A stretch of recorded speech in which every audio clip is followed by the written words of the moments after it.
Et la Bible nous dit que pendant ce temps, Jésus dormait toujours. Il dormait à la grande poupe. Et qu'il ronflait.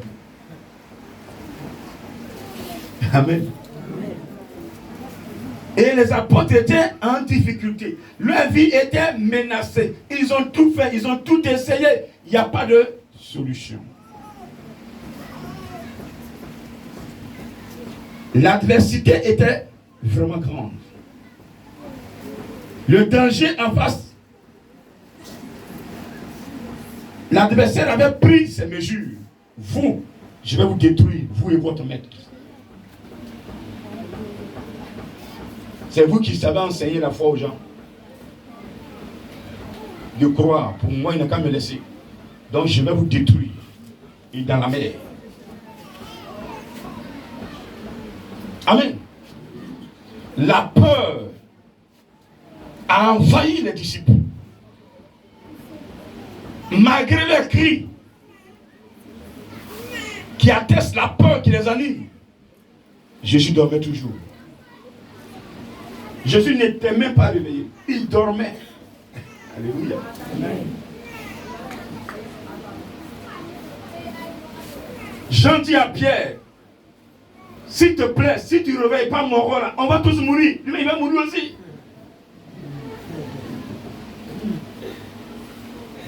Pierre, pardon, réveille-le.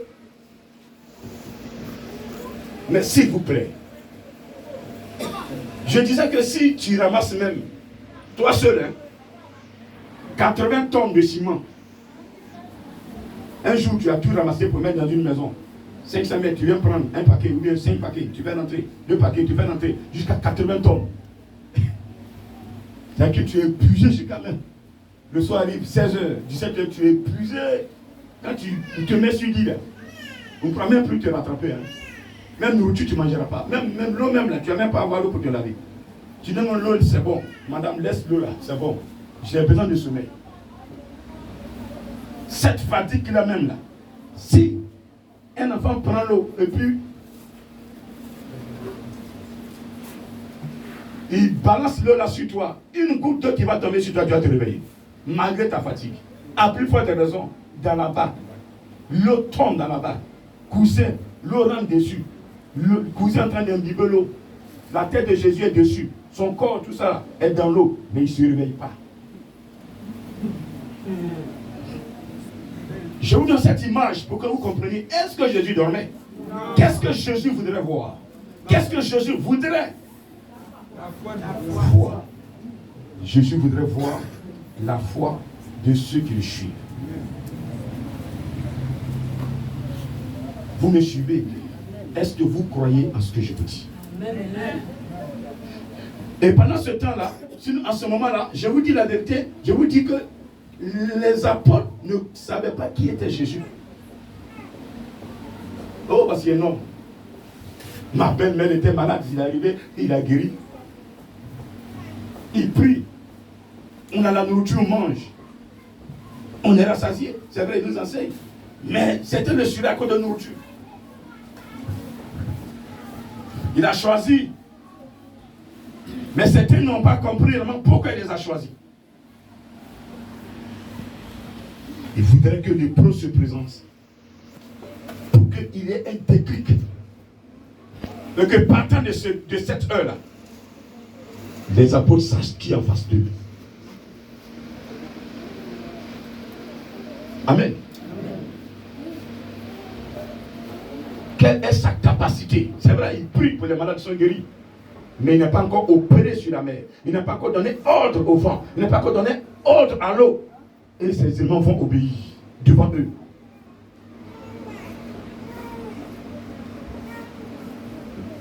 Comme ce matin. Il mérite de dire à quelqu'un qui est assis, qui m'entend, ou qui écoute depuis les réseaux sociaux. J'ai abandonné tout pour lui. Je précise bien. J'ai abandonné tout pour lui. Je ne parle pas à ces personnes qui ont un pied dedans, un pied dehors. Ce n'est pas de ces personnes que je parle. Je parle d'une personne qui a les 2 pieds en Jésus. Amen. Mes enseignements Je rapporte aux personnes qui ont les 2 pieds en Jésus. Amen.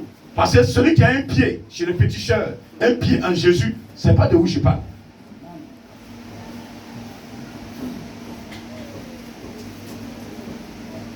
Alléluia. Amen. Malgré que tu as les 2 pieds en Jésus, il y a toujours blocage. Est-ce que tu m'entends bien? Amen. Toi-même, tu sais que même si tu marches dans la vallée de l'homme de la mort, tu ne crains rien. Mais il y a toujours blocage. Parce que marcher dans l'homme de la mort, c'est d'abord psychologique. Et la vie que tu mènes déjà te rend fort en esprit. Si ta vie est sale, dès l'instant, on te parle de la mort, déjà tu trembles. Pourquoi? Parce que tu vois le film de tout ce que tu fais comme mal. Et le péché, le salaire du péché, c'est la mort. Donc, quand on parle de mort, tu dis, ah, je suis bien foutu, oh, je suis foutu. Mais si tu es sincère, si tu as les 2 pieds en Jésus, et que le péché n'est pas ton partage, on parlera de la mort devant toi, tu diras que moi, c'est vrai. Si ça doit m'arriver, c'est que c'est Yahvé qui a décidé, sinon il va me secourir.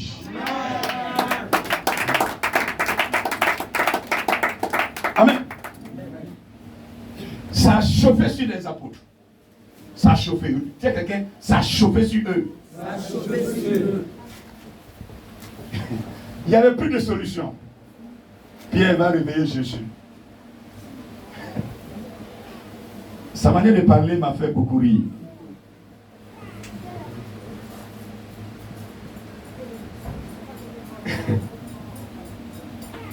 Unanimement, regarde comment il parle à Jésus.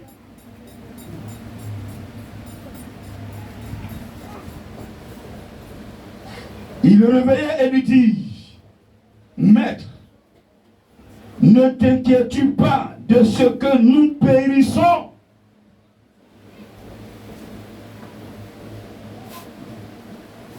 Cette manière de parler, comment vous la comprenez? Tu viens avec une personne dans une maison et cette personne, un jour tu t'appelles, tu poses une question, tu ne t'inquiètes pas de ma situation. Ça veut dire quoi? Tu t'en fous de moi. Est-ce que c'est respectueux que les apôtres parlent ainsi au maître?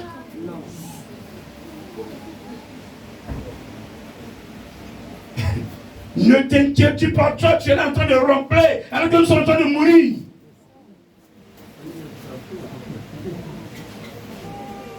Ça te dit rien? Si tu te réveilles pas, tu vas continuer de dormir. Mais nous, on va te réveiller. Nous, on est en train de mourir, notre vie, ça nous intéresse. C'est toi qui nous as venir ici. Voilà, j'étais un pêcheur. Mais tu dis, moi j'étais collecteur d'impôts, j'avais un peu pour manger. Non, chacun, oui, mais non. Tu ne t'inquiètes pas pour nous. Parce qu'en réalité, ils ne savaient pas qui était Jésus. Parce que s'ils savaient réellement qui était Jésus, malgré, s'ils veulent, que la barque n'a qu'à être remplie d'eau, mais la mort ne peut jamais les emporter. Parce qu'ils savent que celui qui est là, il n'est pas n'importe qui. Celui qui est dans la barque, il n'est pas n'importe qui. Celui qui est couché là, il n'est pas n'importe qui. C'est vrai, il est couché, mais en esprit, il est en train de poser des actes. Alléluia. Amen. La même question, c'est vrai, c'est une question qu'ils ont posée. Mais nos comportements reflètent un peu la question que les apôtres ont posée. Grand Prix. Peut-être il a plu une fois pour toi. Tu t'attendais à un miracle. Tu n'as pas vu le miracle. Grand, n'importe qui. N'importe quoi. Plein on dit ça. Des gens sont à 1 centimètre de ma vie. Et ils font pire.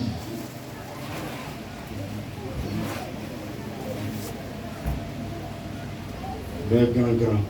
Il a pris même le nom Terminator. Et il s'en moque. Moquez-vous aujourd'hui. riez, mais demain, vous aurez besoin de cette caution pour vous sortir d'une situation. Vérité. Vérité. Je dis, je le répète, nous sommes en 2024. Moquez-vous des fanatiques divins. Mais d'ici 2030, vous aurez besoin de lui pour sortir d'une situation. Amen. Alléluia. Ceux qui a plu à Jésus-Christ, ils l'ont réveillé. Ils ont fait juste là, ils l'ont réveillé. Ça plu au maître. Lorsque Lazare était malade, Marthe et Marie, quel acte ont-elles posé? Elles ont envoyé quelqu'un. Va chercher Jésus. On a vu qu'il est quelque part là-bas. Va le chercher. Dis-lui que son ami est malade. Amen. Amen. Jésus était au courant de la maladie de Lazare. Il a dit, dis à Marthe et Marie que j'arrive. Amen. Quand tu es en danger, quand quelque chose ne va pas dans ta vie, qui tu fais recours? Plein sont assis dans l'église, ils se font appeler chrétiens.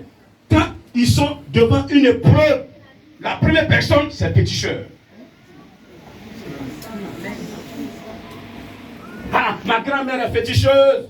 On n'a qu'à lui demander, elle va vérifier ce qui va m'arriver. Pourtant, tu es chrétien.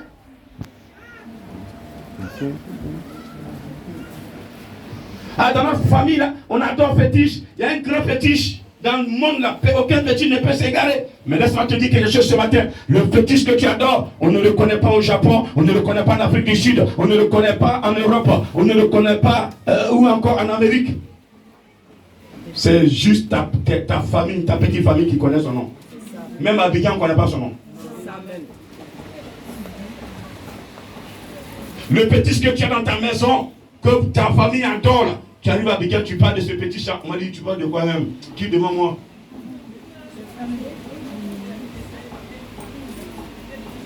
Mais il fallait en Inde aujourd'hui. Il faut parler de Jésus, on le connaît. Amen. Pendant que j'entends parler de Jésus en Côte d'Ivoire, j'ai dit, il y a certaines personnes au même instant, ils sont en train de parler de ce Jésus en Europe. Aux États-Unis, le même nom est prononcé. Le même nom libère. Le même nom travaille. Le même nom est puissant. Dans ce nom, il n'y a pas d'égalité. Alléluia. Donc, il ne faut pas comparer un fétiche qui est seulement honoré par les membres de ta famille à un Dieu qui est honoré par toutes les nations. Alléluia. Est-ce que tu peux acclamer ce Dieu ce matin?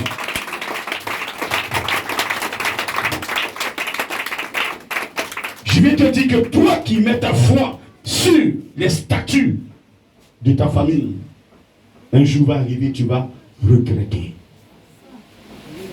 Quel que soit ce qui va t'arriver, fléchis les deux genoux et tu dis, Seigneur Jésus, je n'ai personne devant, je n'ai personne derrière, tu es tout pour moi. Aide-moi. Il va te secourir. Vous savez, quand vous parlez, il vous entend.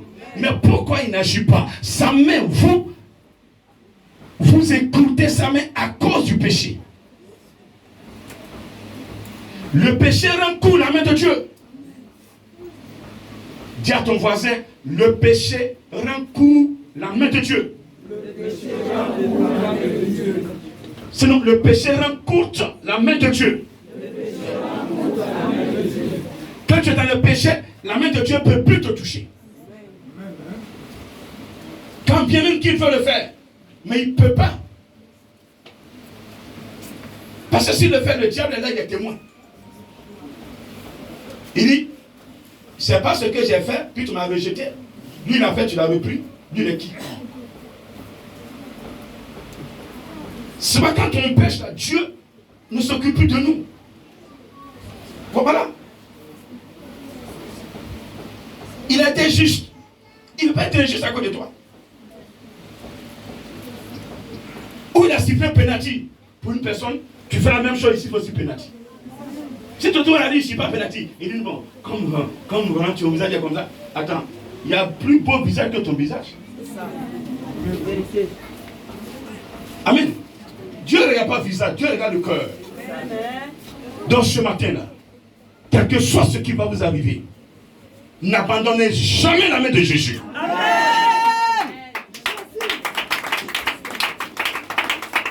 Là où tu es ce matin, la situation que tu traverses, fléchis chez nous et parle à Jésus-Christ. Cherche à le rencontrer. Il faut qu'il y ait un contact entre toi et lui. Je méditais sur le passage de cette femme qui perdait du sang. Elle a entendu parler de Jésus, mais le jour qu'elle a entendu, tellement ils ont fait le lot de Jésus-Christ, elle a abandonné tout ce qu'elle possédait pour dire je dois rencontrer cet homme. Mais pour que Jésus agisse, il faut un contact. Amen. Donc il y a eu ce contact-là. Elle est venue à Jésus-Christ. Mais la sécurité autour de Jésus l'empêchait de causer, de parler avec Jésus. Il n'avait pas le temps pour elle. Il est comme ça. Il veut pour qu'il me parle. Elle a suivi la foule sur des kilomètres. Elle dit non, si je repars à la maison sans toucher cet homme, pour moi, c'est fini. Parce qu'il n'y a personne. On me parle de Bartimée, on donnait l'argent à Bartimée. On demande après Bartimée, on dit Bartimée est rentré à la maison. Il est guéri. Qui l'a guéri? C'est Jésus. Amen. Un paralytique pendant 28 ans était couché à côté de la piscine de Bethesda. On passait tout le temps, on le voit, il est couché sur sa masse. Un jour, la femme arrive. Où est le monsieur qui est tout le temps couché sur la... On dit, hey, il est guéri. Oh.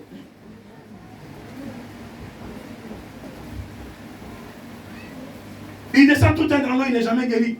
Mais un jour, il y a un monsieur qui passait. On savait comment monsieur. On lui s'appelle Jésus. Ce n'est pas le même Jésus dont on m'a parlé.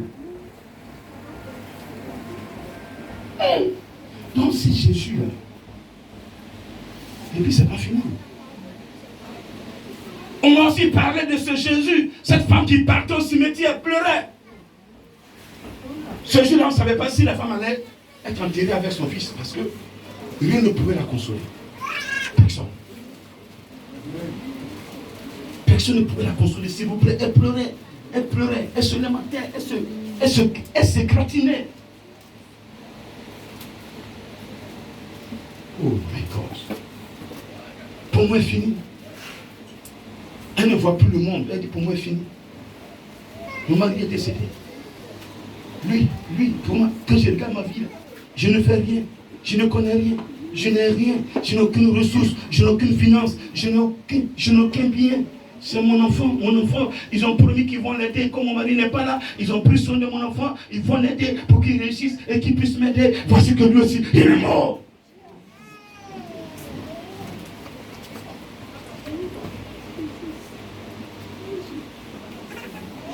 Ce jour, quand on partait au cimetière, l'Esprit de Dieu a déjà dit à Jésus, j'ai une servante qui est en train de souffrir. Va la sauver.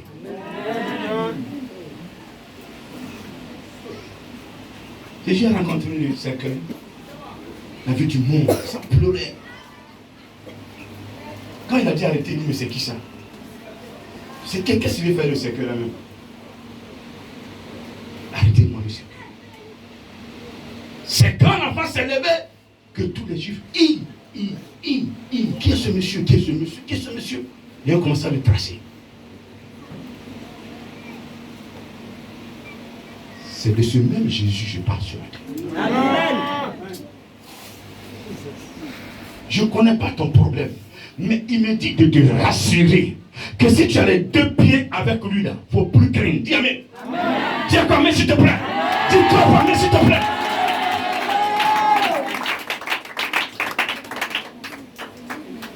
Il ne faut pas mettre tes pieds derrière. un pied derrière, un pied dedans. Pour nous, ah, je suis venu à l'église, oh, le grand missionnaire, là, demain, là, il peut fermer sa boutique et puis voilà. Donc, les gars, mes petits châssis, je les laisse. Demain, si ça ne va pas chez le grand missionnaire, je fais comment? Je fais comment? Si tu m'as connu, accepte ce Dieu dont je te parle. Amen. Sinon, tu ne verras rien. Si tu es avec moi, que tu fais ton plan, tu vas échouer. Ça, je te dis ça. Rien, tu ne vas rien recevoir. Parce qu'il faut que tu réveilles Jésus. Moi, je l'ai réveillé. Il faut aussi le réveiller. Pierre et Jean-Jacques, ils ont fait quoi? Ils l'ont touché, il s'est réveillé. Mais toi, il faut le toucher. Comment? Tu ne le vois plus. Il est esprit. Mais comment le toucher? C'est par nos comportements, par nos actes, notre manière de vivre. Il y a 48 heures de cela, il m'a enseigné, je vous assure, il m'a parlé de cet amour, de l'amour. Oh my God. J'étais assis seul. Et il me parlait, il dit mon serviteur. Tu viens de poser un acte. Jésus. Oh, voici quelqu'un qui dira, où t'avons-nous vu malade et ne sommes pas venus, je ne suis pas venu pour t'aider, pour te soutenir. Où t'avons-nous vu nu et t'avons-nous pas habillé? Où t'avons-nous vu dans la faim et t'avons-nous pas donné à manger? Où t'avons-nous vu soif et nous avons refusé de te donner à boire? Où t'avons-nous vu dans des situations et ils ne sont pas occupés de toi? Je dis, je recevais le message. Il dit, mon serviteur, lorsque tu poseras un acte pour le plus petit d'entre vous, c'est moi Jésus.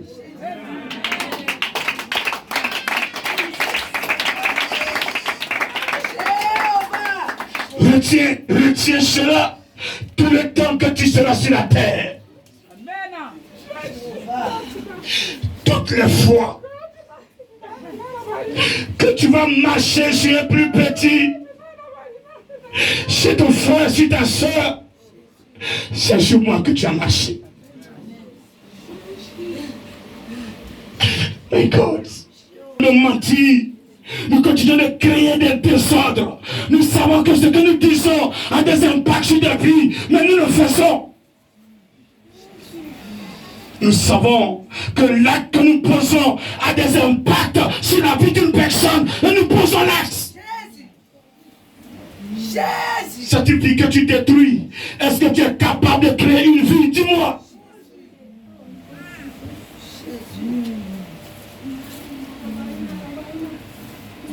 La faute, c'est pas l'autre, c'est nous-mêmes. On n'a pas l'amour en nous. Nos cœurs sont remplis de vengeance. Nos cœurs sont remplis de haine. Nos cœurs sont remplis de méchanceté. Nos cœurs sont remplis d'impudicité. Nos cœurs sont remplis de saleté. Nos cœurs ont ouvert la porte au mensonge. Nos cœurs ont ouvert la porte au diable. Vérité. Celui qui ment est fils du diable. Amen.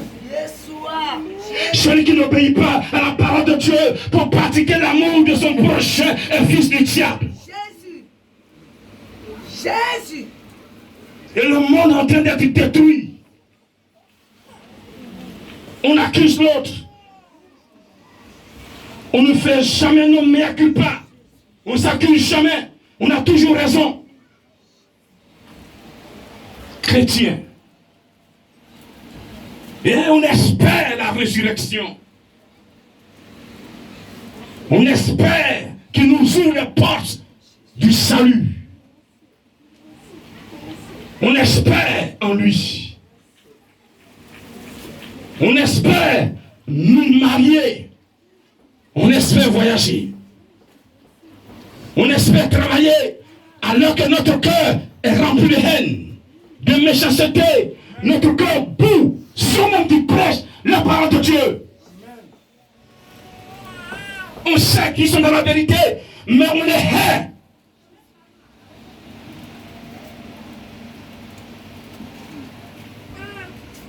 J'ai toujours dit quelque chose à moi. J'arriverai en un endroit. On me parlera d'une personne qui a un comportement sale. Je dois faire moi-même l'expérience avec la personne pour croire en ce que vous m'avez dit. Mais je ne me baserai jamais sur ce que vous m'avez dit pour bouder la personne. Parce que les réactions d'une personne face à la situation, qu'est-ce que tu as posé comme acte pour qu'elle réponde comme ça?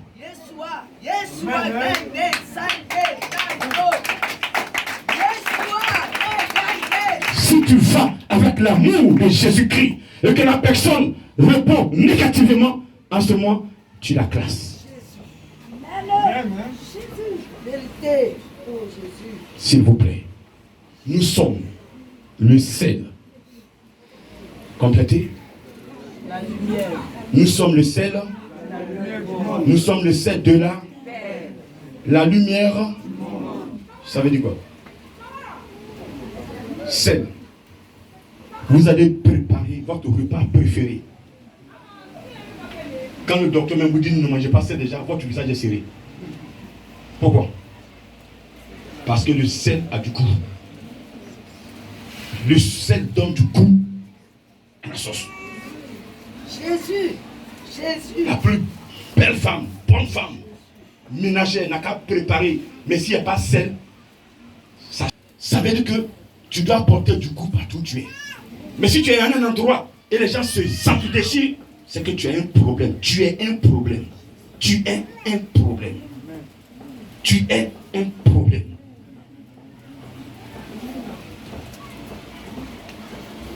Tu es la lumière du monde. Il n'a pas dit de ta famille, ni de ta nation, ni de ton pays. Il dit du monde. Ça veut dire que partout où tu mettras pied, tu vas quitter la Côte d'Ivoire. Tu iras en Inde. Tu dois éclairer. Et il précise une lampe qui est sous la table. Est-ce que les gens voient? Est-ce que ça éclaire? Mais vos lampes, la majorité de vos lampes sont sous la table.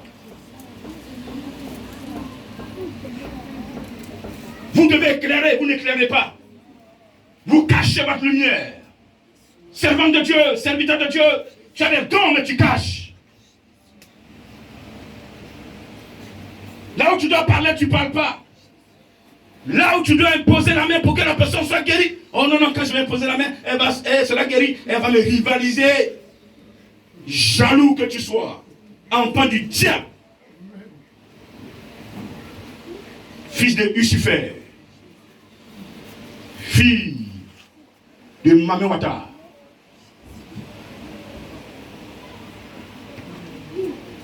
La jalousie nous détruit. Et la jalousie détruit la lumière qui est en nous. La jalousie détruit le sel qui est en nous. Le goût du sel qui est en nous. Un sac de sel, lorsque vous goûtez, et que ce sac de sel a perdu sa valeur, que faites-vous de ce sac? Que faites-vous? Vous le jetez. Comme ça, plein seront jetés. Parce qu'ils n'ont plus de goût. Vous ne voyez pas Jésus. Vous le cherchez. Non, Seigneur, montre-toi. Seigneur, fais-moi voir ta gloire. Seigneur, fais-moi voir ta gloire. Donc, alors que celui qui est à côté de toi, tu le chutes matin, midi, soir. Tu ne lui obéis pas. Tu ne le respectes pas. Tu veux marcher sur lui pour chercher Jésus. Tu marches sur lui, tu dis Jésus, où es-tu? Il dit, mais c'est sur moi, tu es assis, tu es en train de marcher. Amen. Tes pieds sont sur moi, tu cherches qui? D'abord, descends de ta position. Et je vais te dire où je suis. C'est ce qu'il a dit à Saul, s'il vous plaît. Saul massacre qui? Jésus. Les enfants de Dieu. Pour Saul, il faisait du bien à Dieu. Quel Dieu? Et c'est ça, ce même Dieu laquelle d'autres dépendent et il tue les vrais enfants de Dieu.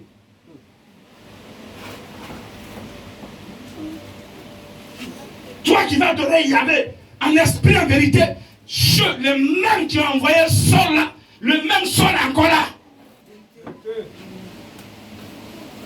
Depuis que Jésus a récupéré Saul, il a donné le nom Paul, eux-mêmes ils ont créé encore d'autres Saul.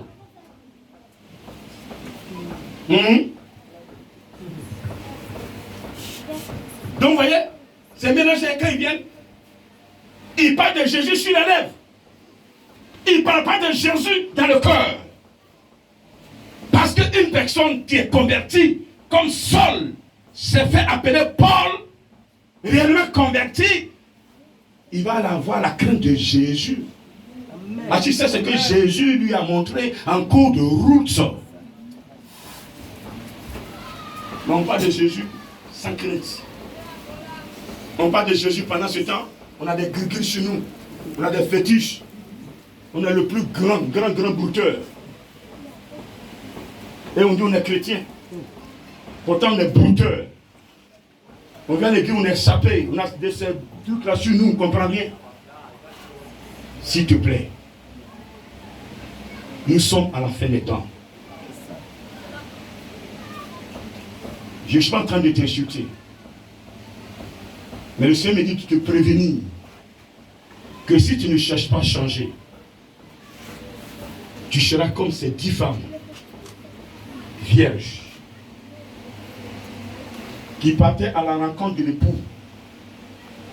Et 5 ont perdu leur grâce parce qu'elles sont comportées comme des folles.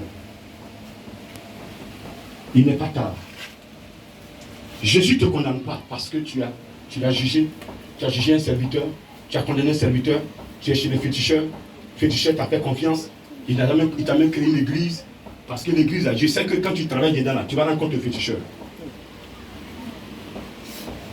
Tu lui payes 10 offrandes. Comme dans un pays, je ne dis pas le nom, un féticheur a débarqué dans une église.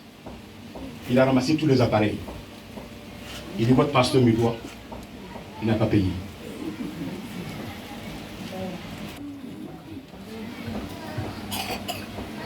Il dit, c'est moi qui ai donné l'argent, il a payé tout. Chaque mois, il doit me donner quelque chose. Vous savez que vos dîmes, lui, il paye 10 au féticheur. Je connais que ce type. C'est ceux-là que vous suivez. Dieu vous a ouvert les yeux. Il vous a montré qui sont ces pasteurs. Vous continuez de les suivre. Parce que pour vous, les sentiments dominent le spirituel.